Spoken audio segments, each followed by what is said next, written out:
若果你愛你嘅仔，你就話我唔可以唔理佢。如果佢食啲唔啱嘅食物，佢嘅哮喘就會發作。所以我一定要叫佢明白嗰個食物可能咧有非常可怕嘅結果。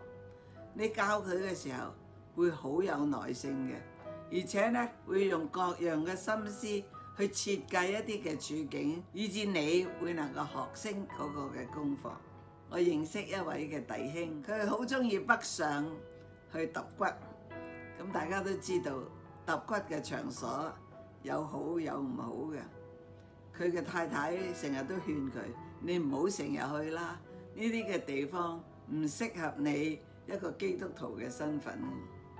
佢唔聽，個太太咧就祈禱啦。佢話：神啊，我呢個丈夫我交俾你，你嚟到去管啦。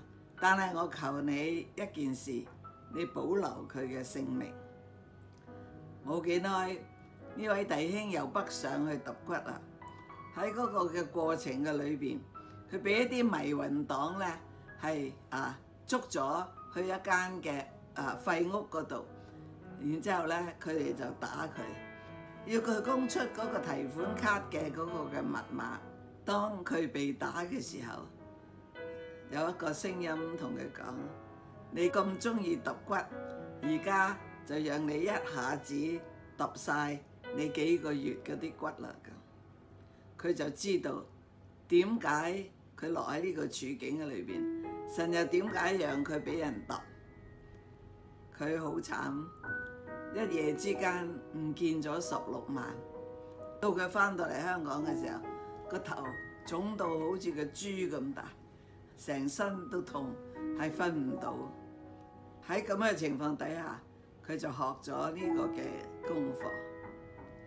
弟兄姊妹，你諗下，神要安排一個咁樣嘅功課去管教佢，其實花咗好多時間、好多心思嘅。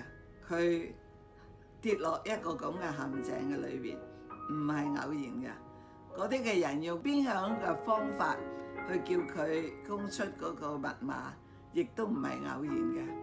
喺嗰個嘅管教嘅背後，有神慈愛嘅心思。我哋諗下神花咗幾多心思，我哋就欣賞佢嗰個嘅愛。